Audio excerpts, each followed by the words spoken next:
Welcome back mga ropa, kwentuhan muna tayo. Pinatunayan ni Kyrie Irving this time sa kanyang pang-apat na finals appearance na kaya niyang makapunta sa NBA Finals nang walang LeBron James. Sa kartada ni Kyrie Irving, ito na ang kanyang pang-apat na NBA Finals appearance at this time, kalaban niya ang kupunan ng Boston Celtics. Samantalang ang unang tatlong finals appearance naman ni Kyrie ay noong time na nasa Cleveland Cavaliers pa siya kung saan kasama niya ang superstar na si LeBron James. Sa tatlong trip ni Kyrie Irving sa NBA Finals, nakakuha siya dito ng isang kampyonato at ito pa ang historic win ng Cleveland Cavaliers kontra sa kupunan ng Golden State Warriors dahil nakambak nila ang serye sa score na 3-1 hanggang mag 4-3 ito at sila pa ang tinangal na NBA champions. Matapos iwan ni Kyrie Irving ang Cleveland Cavaliers ni LeBron James mga ropa, ni isang beses hindi na nakatuntong sa NBA Finals itong si Kyrie. Marami ang nagsasabi na lumaki daw ang ulo nitong si Kyrie Irving at ang dahilan daw ng pag-alis ito sa Cleveland Cavaliers ay dahil nasasapawan siya ni LeBron James. Ang gusto daw ni Kyrie Irving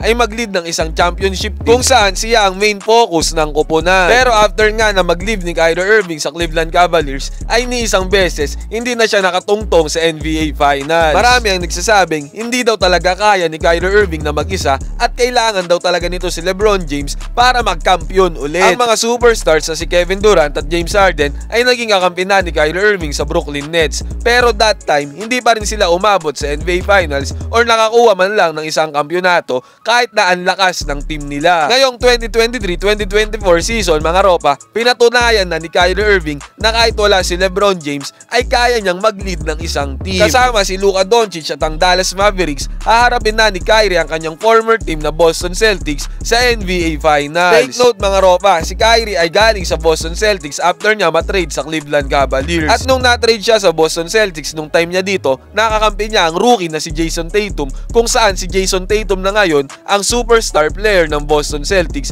na makakaharap niya sa NBA Finals. Samantalang ang player din ngayon ng Boston Celtics na si Kristaps Porzingis ay dating player naman ng Dallas Mavericks na kaduo ni Luka Doncic. Ang senaryo nga mga ropa ay nagpalitan lang ng team ang dalawang players at nagbalasahan lang sila ng kaduo. Pero still ngayong 2023-2024 season, sila ang maghaharap sa NBA Finals. Gusto nyo bang maglaro at manalo? I-click lamang ang link na nasa comment section at gamitin ang promo code na ANGALIS. Piliin ang sports option to get a chance na makakuha ng 12,000 bonus sa inyong unang cash in. Take note mga ropa, si Kyrie Irving ay losing streak ngayon kontra sa kupunan ng Boston Celtics. 10 sunod-sunod na talo ang nangyari kay Kyrie Irving pagka Boston Celtics ang kanyang kaharap. Ngayon ang tanong dito, kaya ba ni Kyrie Irving na manalo sa Boston Celtics ngayong NBA Finals na? What are your thoughts mga ropa? Boston Celtics versus Dallas Mavericks, kampiyan na. Pwede kayong mag-comment dyan sa baba para makapagkwentuhan tayo.